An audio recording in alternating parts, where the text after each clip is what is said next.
Imagine, if you will, stepping not into, say, a comfortable chair opposite a therapist, but into the vast, um, often terrifying landscape of a mind really in the throes of radical self-exploration, Hmm. grappling with ancient myths, startling visions, figures that kind of demand dialogue, and it's all captured within the pages of this massive secret book. That's really the world we're stepping into today. Yeah, absolutely. Welcome to the deep dive. And our mission, as always, is to take a stack of source material, and this time it's fascinating excerpts giving us its really intimate look at C.G. Jung's inner life during a truly extraordinary period and, well, pull out the most important nuggets of knowledge and insight for you. Right, we've got material here that touches on his early intellectual influences, an incredibly intense time, often called his confrontation with the unconscious. Yeah, that period. The wild cast of internal characters he met, and the big foundational ideas that came pouring out, ideas that eventually ended up in the work known as Liber Novus, or, the Red Book. Exactly.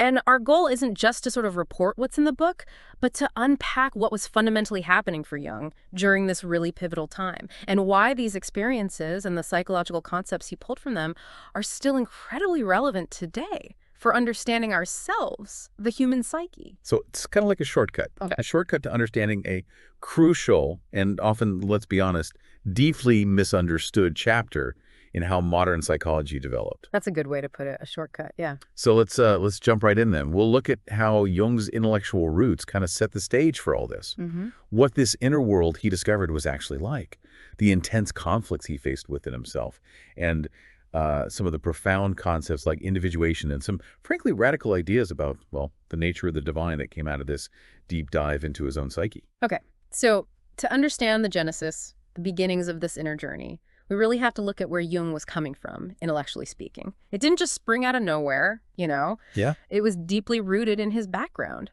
It seems like his reading was absolutely key here. The material highlights his, quote, voracious reading during this formative time. He was just soaking up a huge range of ideas. But two figures seem to have particularly struck him early on, Goethe and Schopenhauer. What was it about them that, resonated? Well, the source material points out he was particularly struck by Goethe's Faust. And the crucial detail here is why. He noted that Goethe, quote, took the figure of the devil seriously in Mephistopheles. This wasn't just allegory for him. Right. It was acknowledging the potent reality of a dark force. Yeah, a direct confrontation with the presence of evil or darkness in the world. Not just as some abstract concept or, simply the absence of good. And Schopenhauer seems to fit that theme perfectly, doesn't it? Absolutely. Schopenhauer, yeah, he really impressed Jung, precisely because he acknowledged the existence of evil and gave voice to the sufferings and miseries of the world. So from quite early on, Jung was drawn to thinkers who weren't afraid to look at the difficult, the painful, the dark aspects of reality. Both the suffering we see around us and this idea of evil as a potent force. Exactly. And this willingness to confront darker realities, well, that's a theme that becomes absolutely central to his later work, and especially to his experiences in the Red Book. For you, listening, this might resonate if you've ever felt that just ignoring or denying the difficult bits of life, or yourself, doesn't quite feel right. That makes complete sense. And it sounds like this wasn't just an external intellectual interest. It kind of mirrored something very personal for Jung. It really did. The source mentions his personal sense of living in two centuries. He felt this strong nostalgia for the 18th century, even while living firmly in his own time. But maybe more profoundly, this sense of duality wasn't just about historical periods. It actually manifested internally. Ah, okay. This is where the two alternating personalities idea comes in. Yes, exactly. The source mentions he dubbed 1NO.1 his term for a distinct inner aspect or personality that would kind of alternate with his more conventional self. Now, this wasn't necessarily a clinical diagnosis as we'd understand it now. More his own subjective experience. Precisely. His own subjective experience of internal division, of having these distinct, sometimes opposing aspects within himself, and this personal sense of duality, this internal opposition. It really seems like a direct precursor, doesn't it? To what came later. Yeah, to that intense exploration and eventual integration of opposites that becomes so central to his work, and crucially, to the experiences documented in the Red Book. It suggests the journey inward really began with a felt sense of division within. Okay, so he's got these intellectual roots that acknowledge darkness, duality, combined with his own personal experience of internal division. And then there's this major shift in his professional focus around 1909. That year, yeah. He resigned from his position at the Berkholsee Hospital. The source tells us he did this to, quote, devote himself to his growing practice and his research interests. And this wasn't just, a career move. There was a distinct pivot in the kind of research he pursued. Right. His interests explicitly moved to the study of mythology, folklore, and religion. And the source notes he assembled a vast private library of scholarly works specifically for this. This wasn't just some casual hobby. He was diving deep. Deeply. It's described as a return to Jung's intellectual roots and to his cultural and religious preoccupations. And the initial culmination of these intense researches was his big book, Transformations and Symbols of the Libido, published around 1911, 1912. Yeah, and the source uses some really evocative language to describe how he felt about this mythological work, exciting and intoxicating. That gives you a real sense of the energy, the passion he was pouring into it. Oh, it was far from dry academic work for him. He describes it so vividly in a 1925 recollection quoted in the source. He says, "It seemed to me I was living in an insane asylum of my own making. I went about with all these fantastic figures, centaurs, nymphs, satyrs, gods and goddesses, as though they were patients and I was analyzing them." Wow. Analyzing mythological figures as if they were his patients. That really blurs the lines, doesn't it, between outer psychological work and deep inner exploration in a profound way. It's like his consulting room just expanded into his own psyche. It really does, and it's crucial context that this period wasn't happening in a vacuum. The source points out this coincided with an explosion of scholarship in these newly founded disciplines, comparative religion, ethnopsychology, right at the end of the 19th century. There was this massive global effort happening to collect and translate primary texts from traditions all over the world. Like Max Mueller's Sacred Books of the East, yeah. Yeah. Bring all these Eastern philosophies and religions into Western scholarship for the first time, really. Exactly. And for scholars like Jung, these works represented an important relativization of the Christian worldview. It demonstrated undeniably that Christianity wasn't the only way humans had ever conceived of the divine or the cosmos or the inner life. Yeah. This intellectual broadening, this relativization of his own cultural and religious background was absolutely crucial. It created a psychological space, you could say. Yeah. The space for his own radically different and often quite non-Christian inner experiences to emerge, and importantly, for him to take them seriously.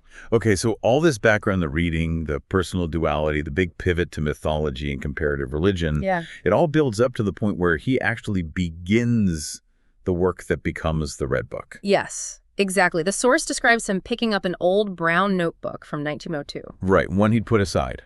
Exactly, one he had set aside, and beginning to write in it again.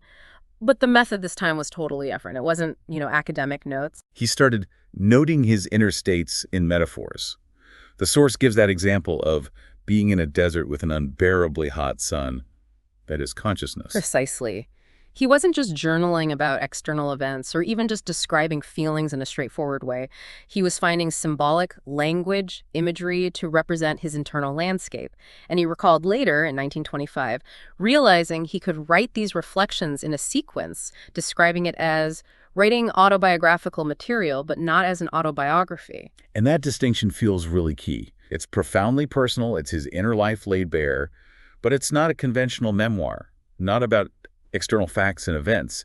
It's the story of his internal reality. And the source connects this form, interestingly, to a long historical tradition, the dialogical form prominent in Western thought, from the time of the Platonic dialogues onward. It specifically mentions St. Augustine's soliloquies. Augustine talking with reason. Yes, as an extended dialogue between himself and reason. That's a really powerful comparison. Yeah. It frames Jung's inner work not just as journaling or reflection, but as an active conversation, doesn't it? A dynamic exchange with different parts of himself or these figures that arise from his psyche.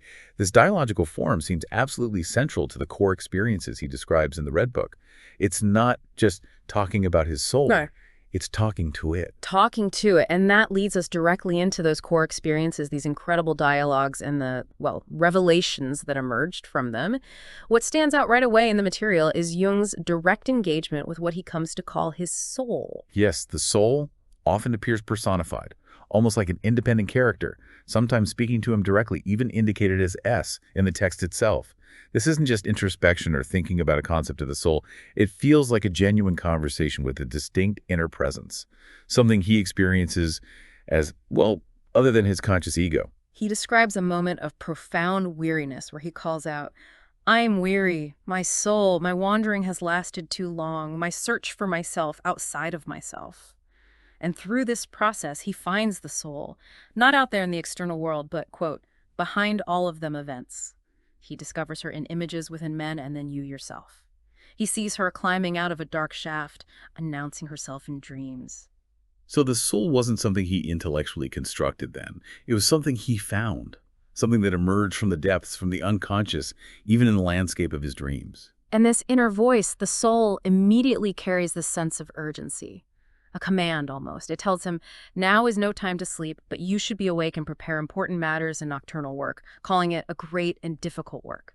It's like the soul is basically telling him, look, you've been living too superficially, too unconsciously. You need to fully wake up now and commit to this intense inner task. Exactly. The soul insists he has been too unconscious and must go to a higher level of consciousness. It's a demand for increased awareness and a deep commitment to engaging with the inner world. This nocturnal work is the exploration documented in the Red Book. And according to the source, the soul makes some incredibly bold claims about what this work is actually for. This is where it gets really interesting and challenging. The soul throws down this major challenge, stating, "To no longer be a Christian is easy, but what next? For more is yet to come." And it insists, everything is waiting for you. Everything. That's a monumental claim for an inner voice to make. Monumental. And the soul doesn't just stop there. It demands he speak and not hide it the revelation. It just dismisses his concern about the form or how strange it might all seem, asking pointedly, is the form important when it is a matter of revelation? You can really feel Jung's very human hesitation in the source material here. He reacts to this idea of speaking about it, asking if the soul means he should publish, saying, with understandable reservation, that would be a misfortune. And who would understand it? It really highlights how unconventional, maybe even isolating, he perceived these experiences to be. And the soul's response is just powerful, absolute. It tells him, you should not break up a marriage, namely the marriage with me. No person should supplant me. I want to rule alone. This is the soul asserting its absolute primacy, demanding his full allegiance, his commitment over any external relationship or concern, even his professional standing, maybe his personal connections. And then comes that pivotal moment where Jung asks about his life's purpose, his calling. Yes, when he asks, but what is my calling? The soul declares it is nothing less than the new religion and its proclamation. Oh God, how should I do this? That quote in the source just perfectly captures the overwhelming weight, maybe even the terror of being given such a task by an inner voice. It really speaks to the magnitude of what he felt was being demanded of him by his own depths. Now, the soul attempts to encourage him, claiming nobody knows it as he does or could articulate it as well. But Jung, maintaining a degree of critical self-awareness even in the middle of all this. Which is remarkable. It is. He questions, but who knows if you are not lying? And the soul's response to that doubt is strikingly simple, direct. Ask yourself, I am lying, I speak the truth. It just leaves it entirely up to Jung, and maybe to you, reading this material, to wrestle with the nature and authority of this inner voice. Is it a source of profound truth or, a dangerous delusion? And this brings up the significant role placed on the word itself and on symbols within these experiences. The source highlights how much weight is attached to language and imagery. The soul talks about hellish webs of words, notes that words have meanings, and powerfully that with words you pull up the underworld. That imagery. Words not just describing reality, but actively pulling something up from the unconscious depths. That's incredible. And the soul makes these truly profound, almost mystical statements about language. It says the word is an image of the God. And even more strongly, if the word is a symbol, it means everything. This elevates language, symbolism, far beyond just communication. They become containers for the divine, for ultimate meaning, for connecting with the deepest layers of reality. There's that incredibly striking image in the source where a dead woman cries out, "Give me the word." And it suddenly materializes in Jung's hand as HKP, the phallus. That's such a raw, unexpected, viscerally potent symbol emerging in response to this kind of spiritual hunger. It is. It underscores the primal, often startling nature of the symbols and images that emerge from the unconscious, and their connection to fundamental forces of life, creation, not necessarily in a literal sense, but as profound psychic realities. And Jung himself contrasts this powerful, symbolic inner language with his feeling of his own conscious speech being inadequate. He describes it as the stammering of a miner. But then there's that moment where he feels the figure of Philemon. One of his inner guides gave him a language that was foreign, of a different sensitivity. It suggests these experiences demanded, or maybe even provided him with, a completely new way of speaking, a new language capable of articulating this previously inexpressible inner world. Yes, exactly. A language that transcends ordinary rational description, one attuned to the subtle, profound energies of the psyche. This intense focus on language, symbols, the word, it's deeply intertwined with another major theme running through the sources: the intense confrontation with opposites and the shadow aspects of the self. You see this conflict depicted so vividly in the visual language of his visions.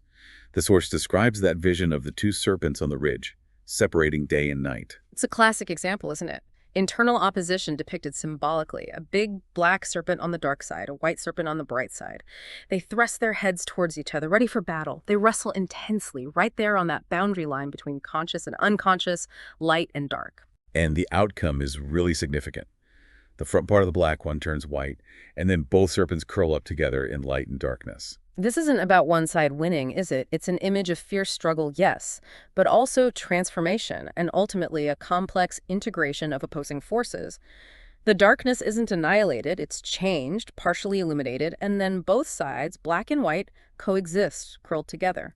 It suggests the goal isn't to eliminate the opposite, but to find a way for them to exist together, transformed by the struggle. For you, this might be a powerful image for that difficult work of accepting, integrating parts of yourself you previously saw as purely dark or bad. There's also the striking vision he sees at the crystal, presenting these really jarring juxtapositions. Yes, images appearing together that just don't seem to belong. The coarse peasant's boot right next to the foot of a giant that crushes an entire city, the cross immediately followed by the removal of the cross, and then mourning.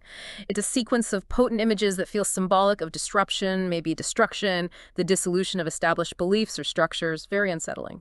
And then that other image of the divine child with the white serpent in his right hand and the black serpent in his left hand, with the cross and stream of blood also present. This image attempts a powerful synthesis, doesn't it?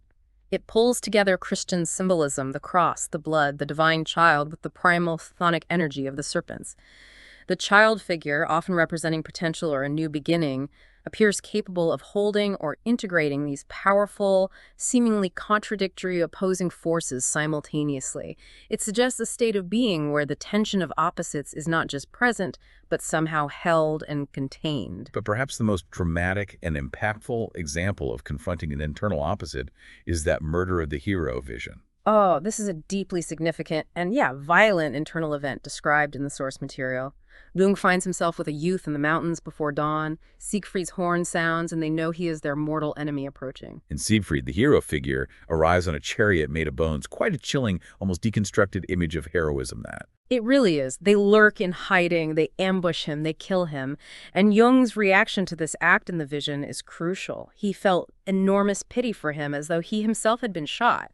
He was the one who killed the hero, but he felt the hero's wound. He realized Siegfried was my hero. The source explains that this figure represented his ideal of force and efficiency, his conscious intellect, his drive, what Jung would later term his superior function. It was the part of himself he most identified with, his strength, his way of navigating the world. So in this inner drama, Jung is symbolically enacting the destruction, or at least the incapacitation, of what he consciously saw as his greatest strength, his intellectual, forceful way of being. And the source makes it very clear there was a profound purpose to this internal murder. He concluded that by doing this, he had, quote, deposed my superior function. And this violent symbolic act in the vision led to a release of tension, like a storm breaking, symbolized by rain following the murder. But more importantly, the source states that as soon as the main function is deposed, there's a chance for other sides of the personality to be born into life. This is a fundamental psychological insight drawn directly from this experience.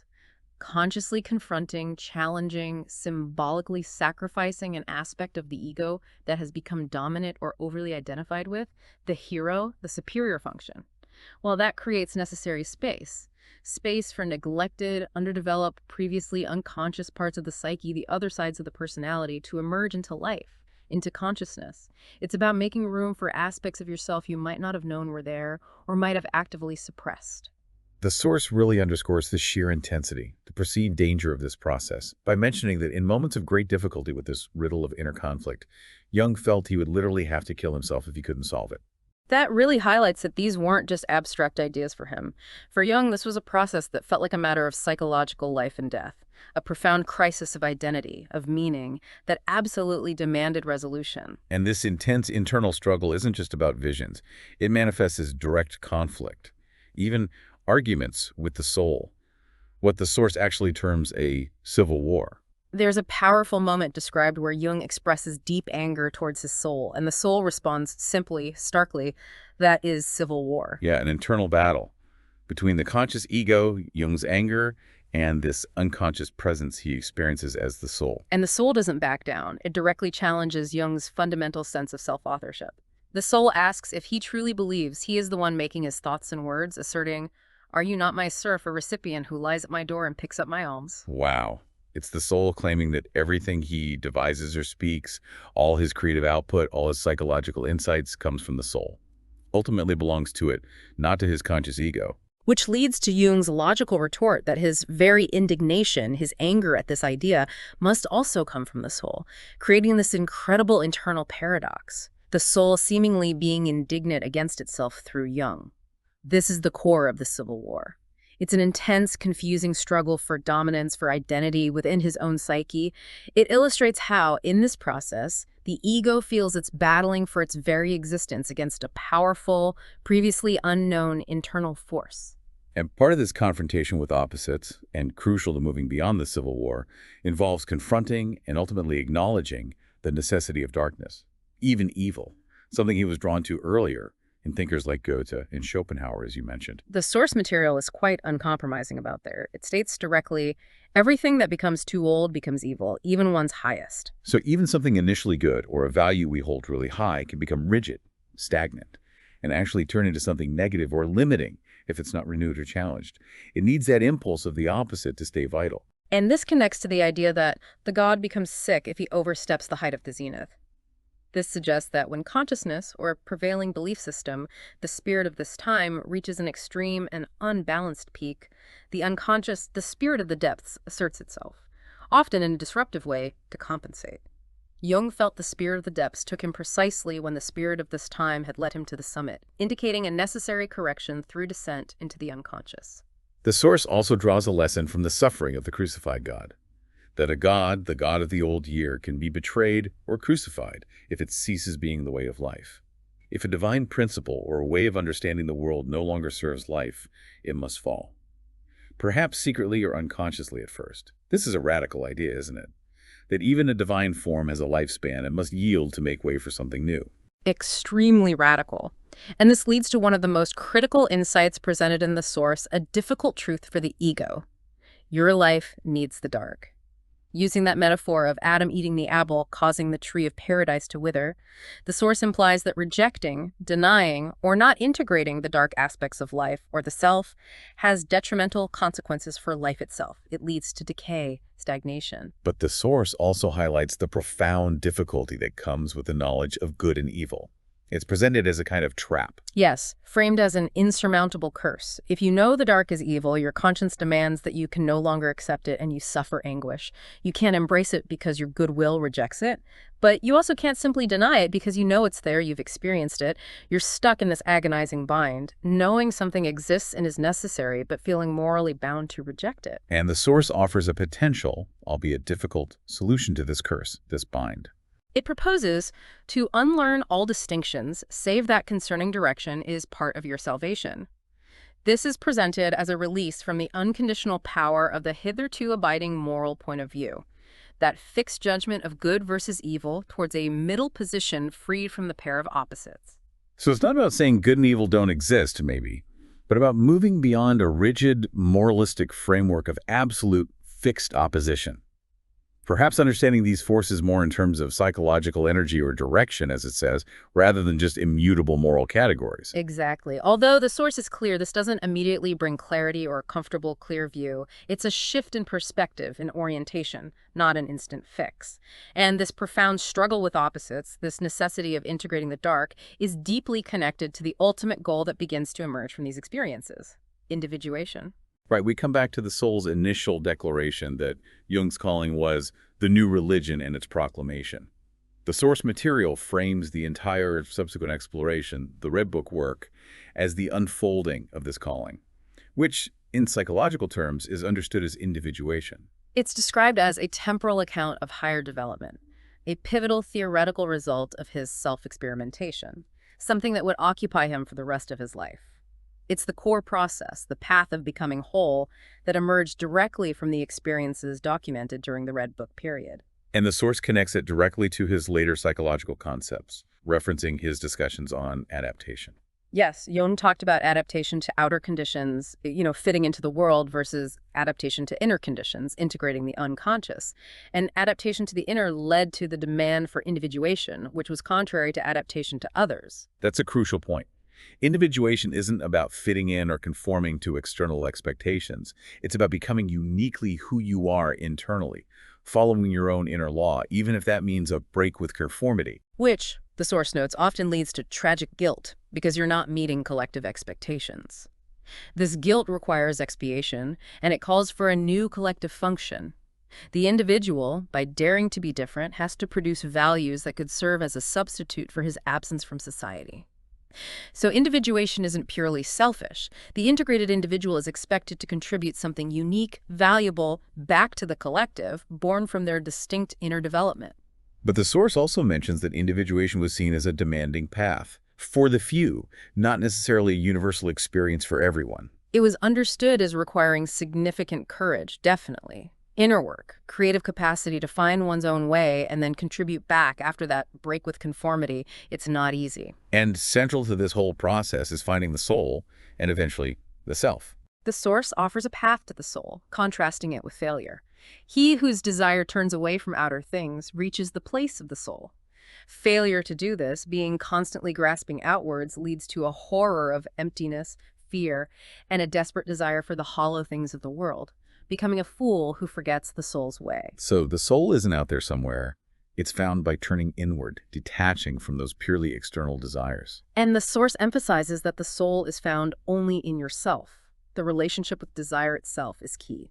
If he possessed his desire, and his desire did not possess him, he would lay a hand on his soul, since his desire is the image and expression of his soul.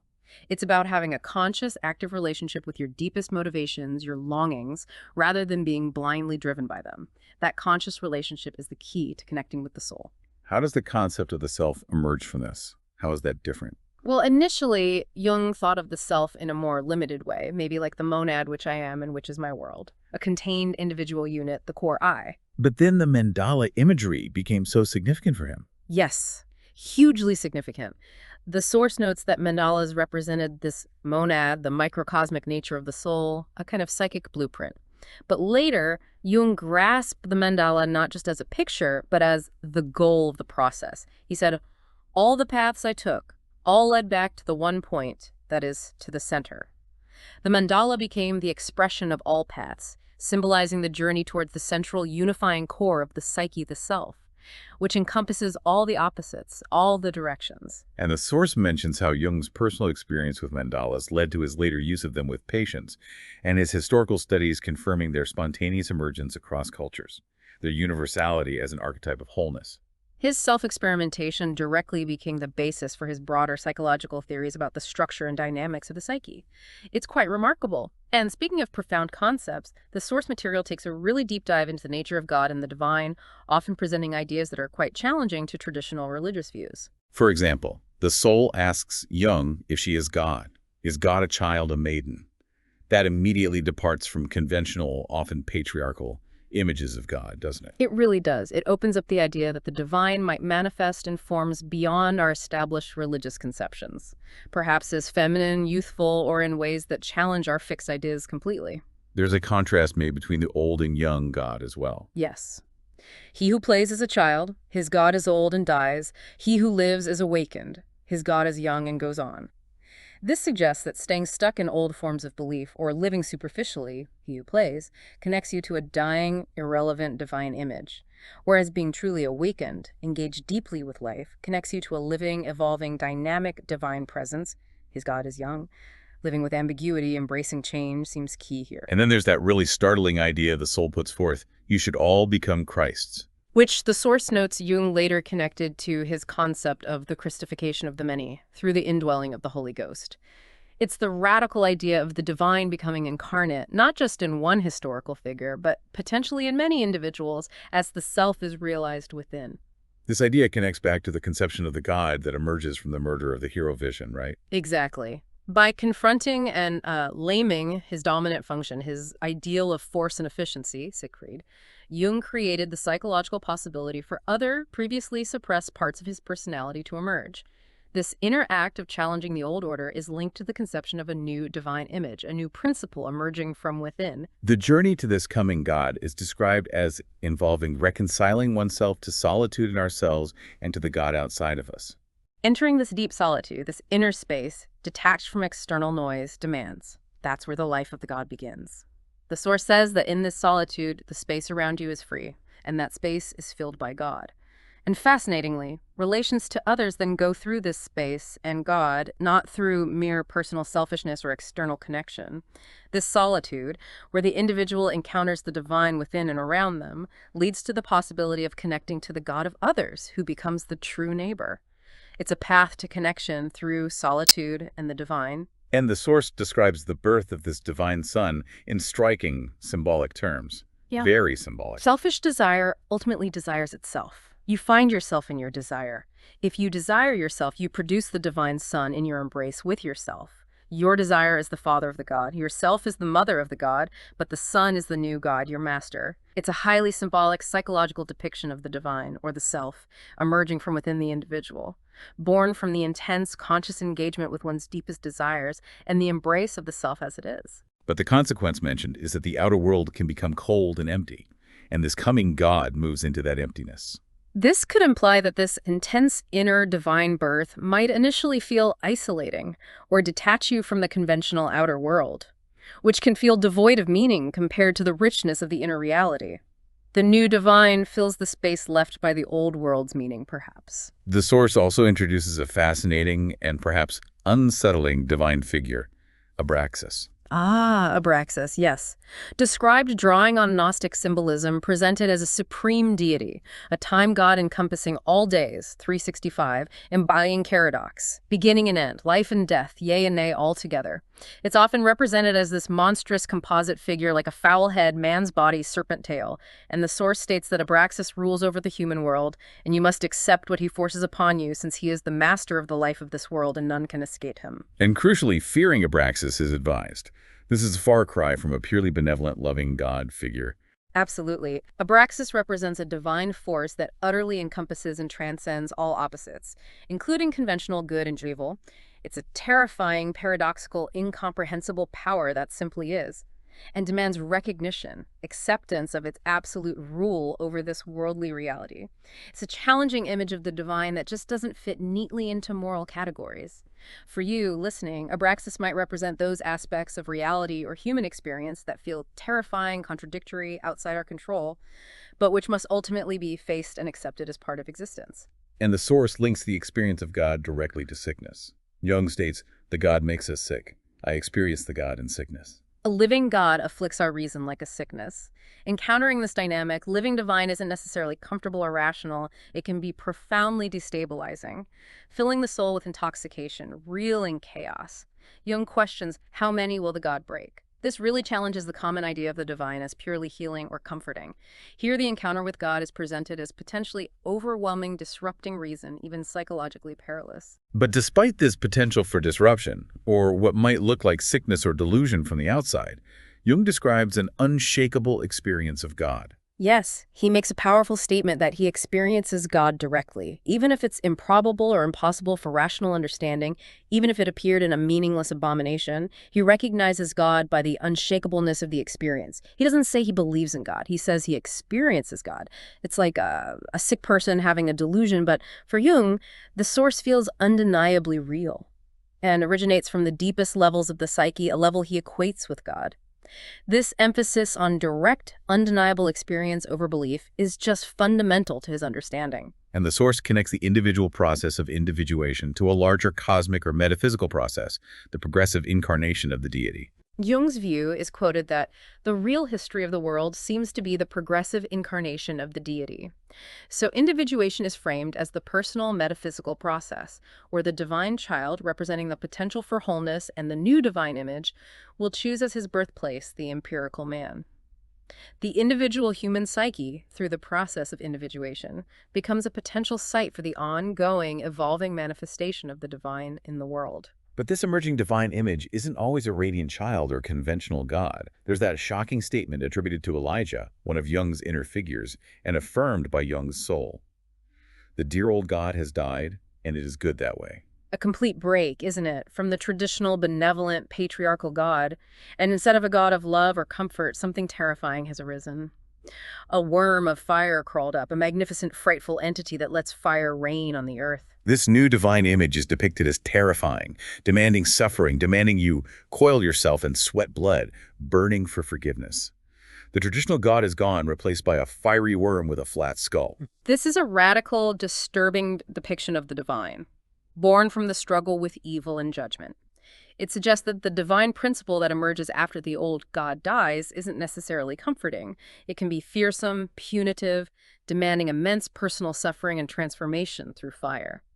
And the source pushes these boundaries even further by depicting the new god emerging from the lowest, most despised places. The material details the imagery of Jung's soul giving birth to a monster, a frightful miscreant, a frog, a spawn of the devil, even the father of the Antichrist. Despite the profound disgust and horror associated with these images, this repulsive offspring is identified as the son of the frog, their god born in this low, rejected, repulsive form. This absolutely challenges conventional religious notions of purity and holiness in the divine. It suggests the divine can be found or birthed, even from the most despised, rejected, or unconscious aspects of the psyche and reality.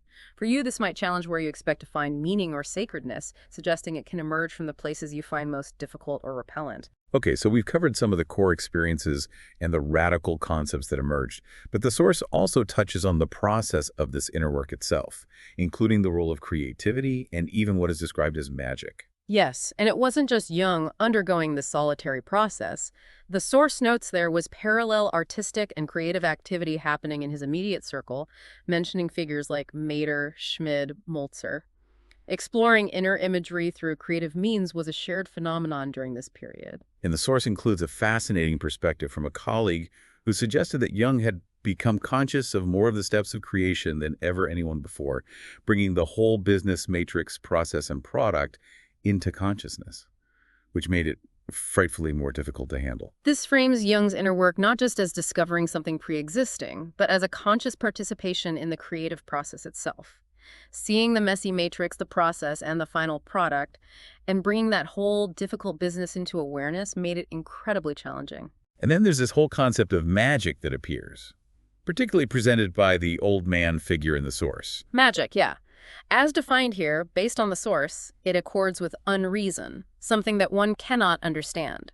The world includes unreason, and magic eludes comprehension.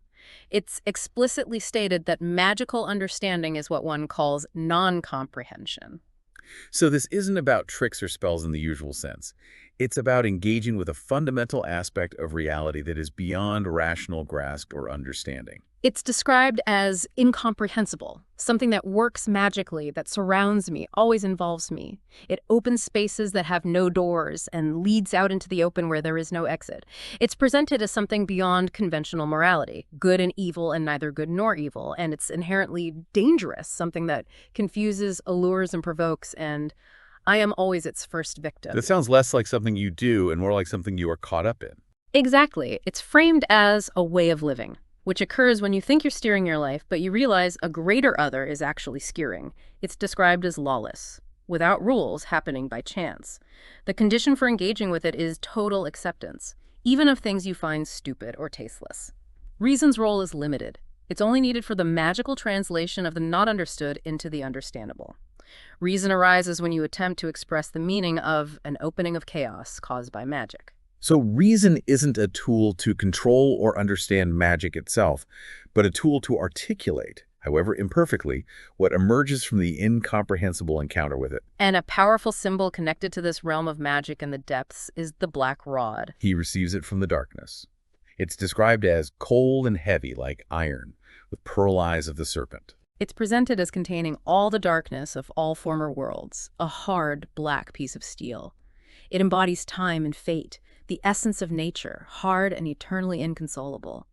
Yet, paradoxically, it's also the sum of all mysterious creative force. Primordial magic words and powerful arts slumber within it. And simply holding it, or being near it, causes unbearable tension. The soul confirms the most powerful magic lives in it. Jung feels this nightmarish power and a crushing tension in its presence. He's told he must simply wait, keep your eyes and ears open, while shuddering before the greatest.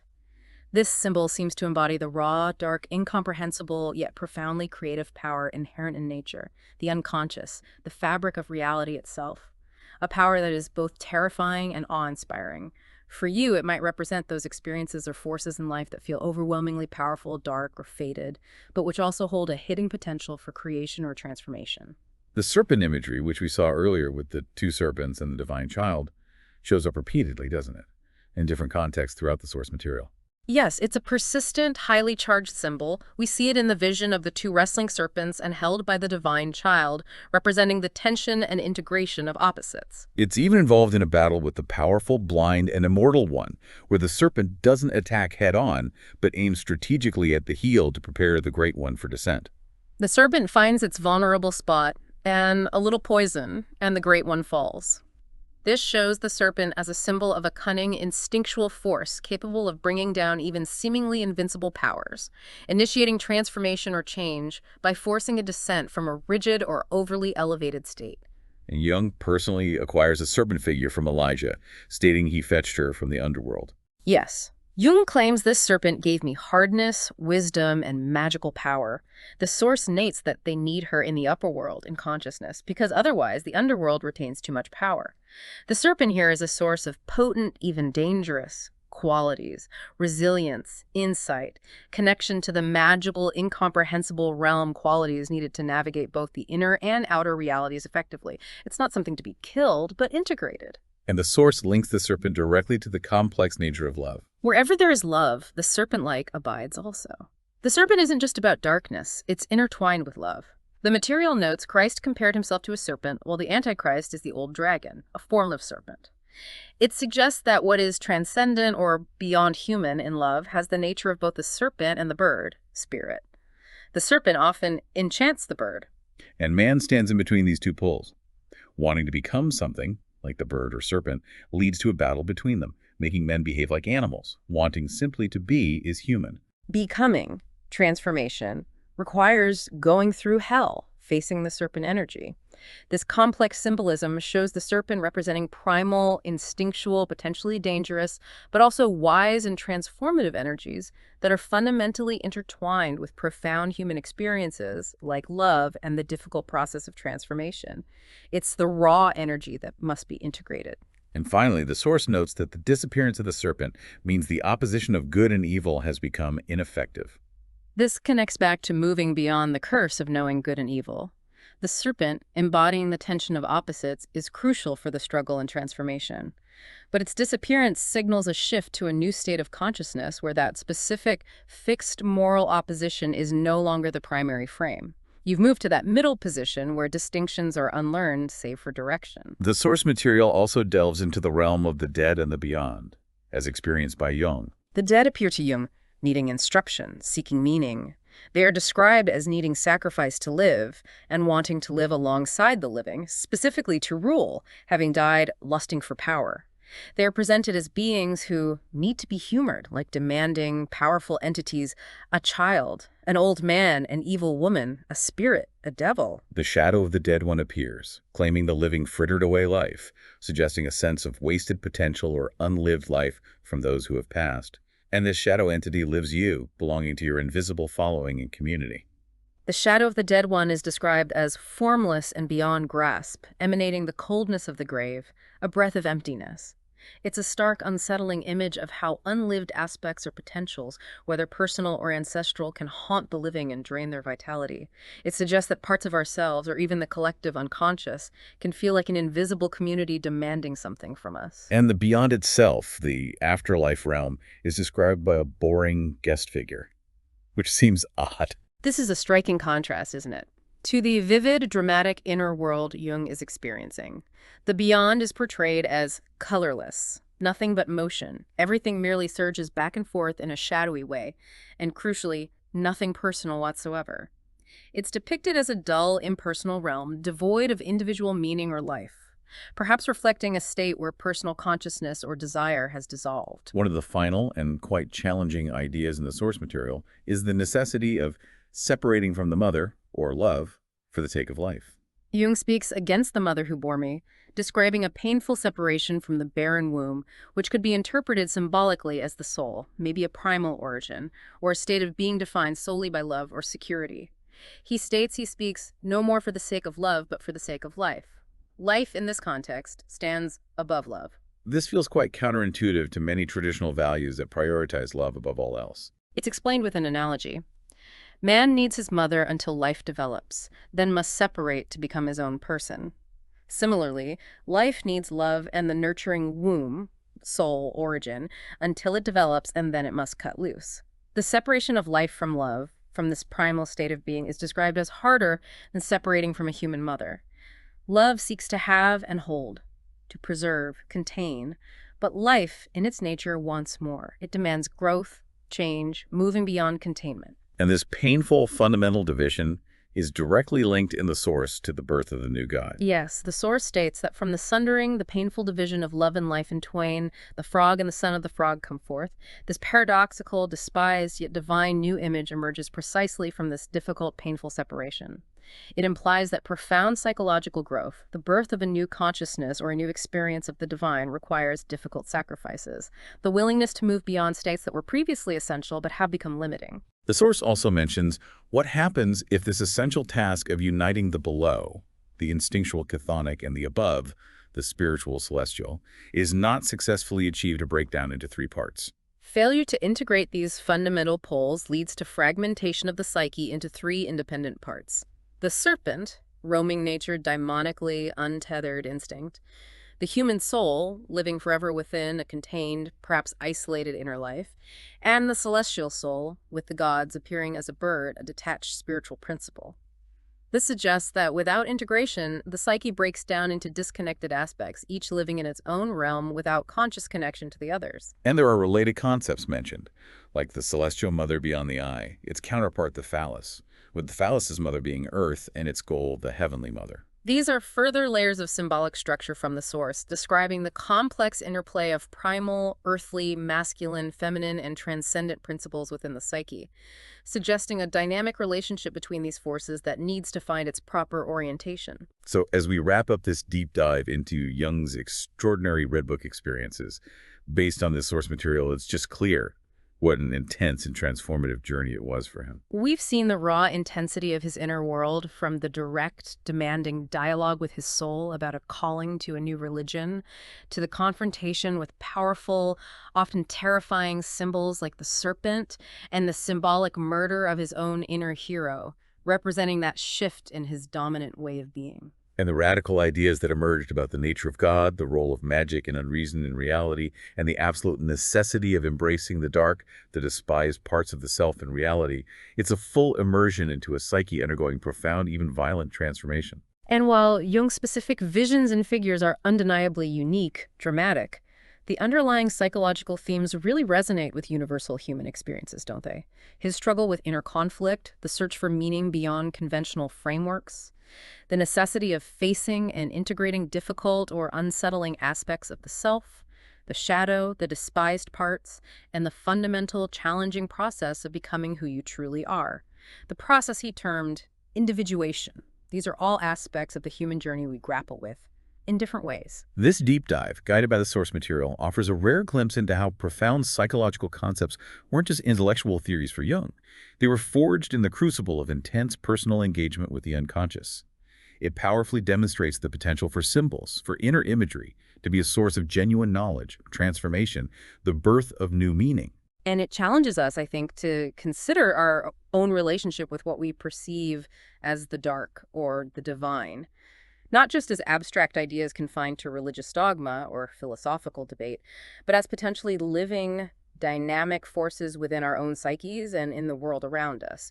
Forces that might demand our attention, challenge our assumptions, maybe even make us uncomfortable. It's crucial to remember, as the source material presents it, these experiences and figures are treated as factual content within Jung's subjective reality during this period, and they were absolutely fundamental to the development of his groundbreaking psychological thought. Our focus has really been on understanding what he experienced and the profound, often radical ideas he drew from it. This deep dive certainly isn't the end of the story of Jung or the Red Book, but hopefully it's served as a compelling invitation to reflect on your own inner landscape, the depths that might lie beneath the surface of everyday consciousness, and the potential for transformation that lies in facing those depths. Absolutely. And as we leave this fascinating material behind for today, here's something drawn directly from its challenging ideas for you to ponder. Consider the source's radical notion that the dear old God has died, potentially replaced by a fearsome, fiery, or even despised new divine image born not from comfort or tradition, but from struggle, suffering, and the embrace of the dark. What might it mean for your own search for meaning or your understanding of life's powerful, often uncomfortable forces to confront the idea that the God makes us sick, or that the deepest truths and possibilities might emerge precisely from the most despised, difficult, or unexpected places within yourself and in the world? Something significant to think about, definitely.